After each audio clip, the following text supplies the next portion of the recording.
திராவிட முன்னேற்ற கழகம் மாபெரும் மக்கள் இயக்கத்தின் தலைவரும் மாண்புமிகு தமிழ்நாட்டின் முதலமைச்சருமான மதிப்புக்கும் மரியாதைக்கும் போட்டுதலுக்குரிய தலைவர் தளபதியாருடைய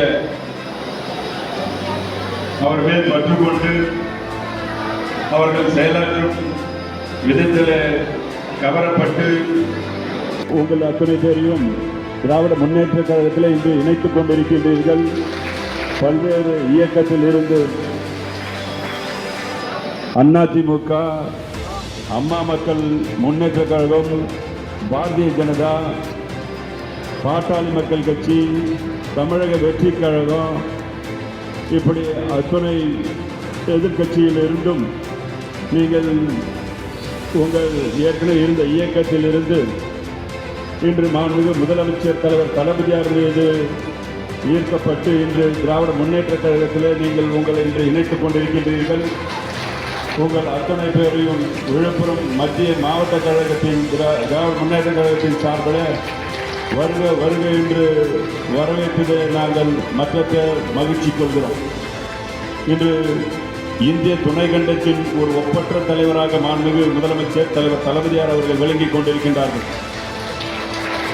இன்று அவர் செயல்படுத்தும் ஒவ்வொரு திட்டமும் இன்று ஒவ்வொரு இல்லத்திலும் சென்று அடைந்திருக்கின்றது. ஒவ்வொரு இல்லத்திலும் மாண்புமிகு முதலமைச்சர் தலைவர் தளபதியாருடைய திட்டங்கள் மூலம் ஏதாவது ஒரு திட்டத்தின் மூலம் பயனடைந்திருப்பார்கள்.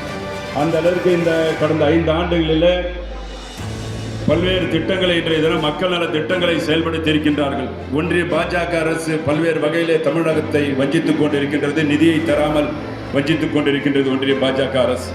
இன்று ஒரு மாற்றாந்த மனப்பக்குவத்தில் ஒன்றிய பாஜக அரசு இன்று தமிழகத்தை ட்ரீட் பண்ணி கொண்டிருக்கின்றது. இதையெல்லாம் கடந்து இன்று மாண்புமிகு முதலமைச்சர் தலைவர் தளபதியார் அவர்கள் இந்தியாவிலே தமிழ்நாட்டை முதன்மை மாநிலமாக பொருளாதாரத்தில் உயர்த்தி காட்டியிருக்கின்றார்கள். பல்வேறு மக்கள் நல திட்டங்களை செயல்படுத்திக் கொண்டிருக்கின்றார்கள். அவருடைய செயல்படுத்தும் திட்டங்களை எல்லாம் இன்று விளக்க வேண்டும் என்றால் ஒரு நாள் போதாது. அந்த அளவிற்கு பல்வேறு திட்டங்களை இந்த தினம் செயல்படுத்தி இன்ஃப்ராஸ்ட்ரக்சர் உட்கட்டமைப்பை இன்று மாண்புமிகு முதலமைச்சர் தலைவர் தளபதியார் அவர்கள் அத்துணை உட்கட்டமைப்பையும் இன்று செயல்படுத்தி தமிழகத்தை வளர்ச்சி பாதையில் விளிம்பு நிலையில் இருக்கின்ற மக்களை உயர்த்தி பிடித்திருக்கின்ற தலைவர் மாண்புமிகு முதலமைச்சர் தலைவர் தளபதியார் அவர்கள். வந்திருக்கின்றவர்கள் எல்லாம் தெரியும். எதிர்கட்சியை சார்ந்தவர்கள் எல்லாம் மாண்புமிகு முதலமைச்சர் தலைவர் தளபதியார் அவர்கள் செயல்படுத்திக் கொண்டிருக்கின்ற மகளிர் உரிமை தொகையை இந்த தேர்தலை காரணம் காட்டி அதை நிப்பாட்டுவதற்கு முயற்சி செய்தார்கள். இந்த 3 மாதத்திற்கு மகளிருக்கு 1000 வழங்குகின்ற அந்த திட்டத்தை நிப்பாட்ட வேண்டும் என்று முயற்சி எதிர்கட்சியை சார்ந்தவர்கள். ஆனால் மாண்புமிகு முதலமைச்சர் தலைவர் தளபதியார் அவர்கள் நீங்கள் என்னுடைய தாய்மார்களுக்கு, என்னுடைய சகோதரர்களுக்கு நான் வழங்கி கொண்டிருக்கின்றது 1000 ரூபாய் நிறுத்த பார்க்கின்றீர்களா? இந்த கோடை தொகுப்பாக 2000 சேர்த்து 5000 ரூபாய் என்னுடைய சகோதரிகளுக்கு ஒரே நாளில் கொடுப்பேன் என்ற அத்துணை 1,31,00,000 மகளிருக்கும் என்று 5000 வழங்கிய தலைவர் மாண்புமிகு முதலமைச்சர் தலைவர் தளபதியார் அவர்கள். ஏன் இதை குறிப்பிடுகிறேன் என்றால் மகளிர் எல்லாம் பெருந்தலாக இங்கே வருகை புரிந்திருக்கின்றது. மகளிர் நீங்கள் எல்லாம் சொந்த காலில் நிற்க வேண்டும். பொருளாதாரத்துக்காக மட்டுமே மகளிர் ஆண்களை சார்ந்து இருக்கக்கூடாது, சுயமரியாதையோடு இருந்திட வேண்டும் என்ற அந்த நோக்கத்தின் அடிப்படையிலே தான் பல்வேறு திட்டங்களை மகளிர் மையமாக வைத்து செயல்படுத்திக் கொண்டிருக்கின்ற தலைவர் நம்முடைய முதலமைச்சர் தலைவர் தளபதியார் அவர் தலைமையில் என்று அவர் தலைமையை ஏற்று நீங்கள் இங்கு இணைந்திருக்கின்றீர்கள் திராவிட முன்னேற்ற கழகத்தில்.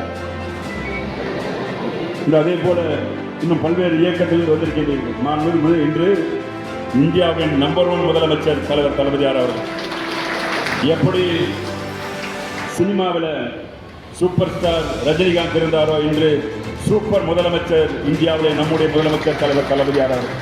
சூப்பர் ஸ்டார் முதலமைச்சரில் நம்முடைய முதலமைச்சர் தான் அனைத்து முதலமைச்சருக்கும் முதலமைச்சராக சூப்பர் ஸ்டார் முதலமைச்சராக திகழ்ந்து கொண்டிருக்கின்றார். அவர் ஒரு பெருந்தன்மையானவர், ஒரு அன்பானவர் என்பதெல்லாம் உங்களுக்கு நன்றாக தெரியும். ஒரே ஒரு எடுத்துக்காட்டு, பாஜகவிலிருந்தெல்லாம் இங்கே வந்து சேர்ந்திருக்கின்றீர்கள்.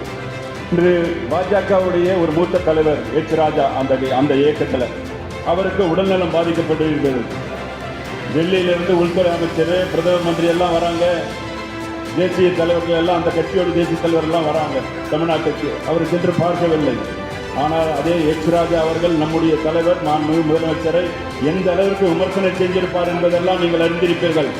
ஆனால் அதையெல்லாம் மனதில் வைத்துக் கொள்ளாமல் உடனே அவர் மருத்துவமனையில் சேர்ந்ததை அறிந்த உடனே நம்முடைய தலைவர் அவர் சென்று அவருக்கு உரிய சிகிச்சை அளித்து அவருக்கு விசாரித்து வந்தவர் நம்முடைய தலைவர் முதலமைச்சர் தலைவர். அதுக்கப்புறம் தான் பாஜகவில் இருக்கிறவர்களே போய் அவரை சந்தித்தார். அந்த அளவிற்கு ஒரு மனிதநேயத்தோடு செயலாற்றி கொண்டிருக்கின்ற தலைவர் நம்முடைய தலைவர் முதல் தலைவர் தளபதியார் அவர்கள். அதே போல இங்கே விஜய் கட்சியிலிருந்தெல்லாம் வந்து சேர்ந்திருக்கின்றீர்கள். வாழ்த்துக்கள் உங்களுக்கு. உண்மையிலே நீங்கள் நல்ல இடத்தை தேர்வு செய்திருக்கின்றீர்கள். உங்கள் வாழ்க்கையில் இன்னும் நீங்கள் உங்களுடைய நண்பர்களுக்கு எல்லாம் கூற வேண்டும். இன்று இந்தியாவின் ஒப்பற்ற தலைவர் மாண்புமிகு முதலமைச்சர் தலைவர் தளபதியார் அவர்கள் என்பதை எந்த இடத்திலும் விஜய் வந்து நம்முடைய தலைவருடைய அரசியல் அனுபவம் தான் விஜயோடைய வயது.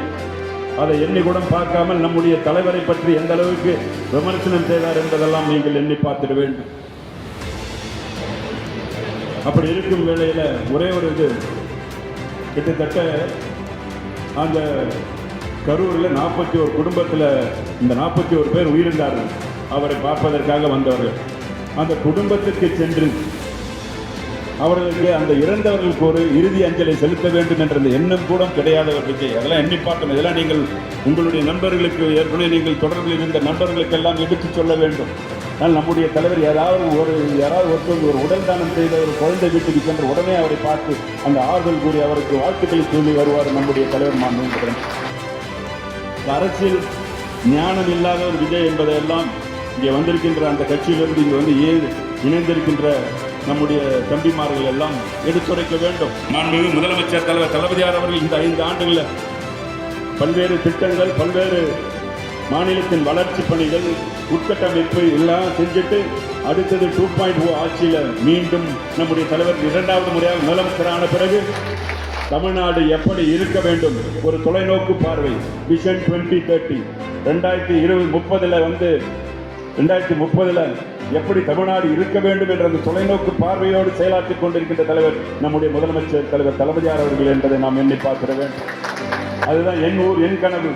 என் கனவு என்ன, என் ஊர் எப்படி இருக்க வேண்டும், அதையெல்லாம் ஒவ்வொரு மக்களிடத்திலும் கருத்து கேட்டு அதற்கேற்ற போல் அந்த ஊருக்கு என்ன செய்ய வேண்டும். இப்போ என் ஊர் எப்படி இருக்கணும், இந்த விழுப்புரம் எப்படி இருக்கணும் என்ன கேட்டீங்கன்னா, சுத்தமான சுகாதாரமான நகரமாக இருக்க வேண்டும். விழுப்புரம் டிராபிக் கன்ஜெஷன் இல்லாத ஊராக இருக்க வேண்டும்.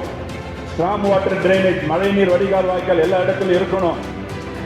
எல்லா ஏரி குளங்கள் எல்லாம் புனரமைக்கப்பட வேண்டும். சுத்தமான தண்ணி தான் வெளியேற வேண்டும். மருதூர் ஏரியை புனரமைத்து அதே போல அது வாட்டர் ரிசர்வாயரோடு சேர்ந்து அது ஒரு சுற்றுலா இடம் மாதிரி எப்படி நம்முடைய இங்க பெருந்திட்ட வளாகத்தில் கலெக்டர் பெருந்திட்ட வளாகத்தில் ஒரு பூங்கா அமைந்ததோ அதை விட இன்னும் போட்டிங் வசதியோடு இன்னும் பல்வேறு அந்த சுற்றுலா இடமாக அந்த மாற்றி அமைக்க வேண்டும். அந்த மருதூர் ஏரியா விவசாயம் சார்ந்த ஒரு தொழிற்சாலை இங்கே வர வேண்டும். அதையெல்லாம் நிறைவேற்றுவதற்கு தான் மாண்புமிகு முதலமைச்சர் தலைவர் தளபதியார் அவர்கள் என் ஊர் என் கனவு 2.0 ஆட்சியில் இதையெல்லாம் நிறைவேற்றப்படும். தமிழ்நாடு முழுக்க இன்ஃப்ராஸ்ட்ரக்சர் எல்லாத்தையும் இன்னும் வலுவாக ஒவ்வொரு கல்வியில கூட ஒவ்வொரு கிளாஸ் ரூம் ஒரு ஸ்மார்ட் ரூமாக ஆக்க வேண்டும் என்ற அந்த எண்ணத்தோடு இன்று மாண்புமிகு முதலமைச்சர் தலைவர் தளபதியார் அவர்கள் செயலாற்றிக் கொண்டிருக்கின்றார். நல்ல இடத்திற்கு வந்திருக்கின்றீர்கள். நல்ல எதிர்காலம் உங்களுக்கு இருக்கின்றது. வாழ்த்துக்களை கூறி வாய்ப்புக்கு நன்றி கூறி விடைபெறுகிறேன். நன்றி, வணக்கம்.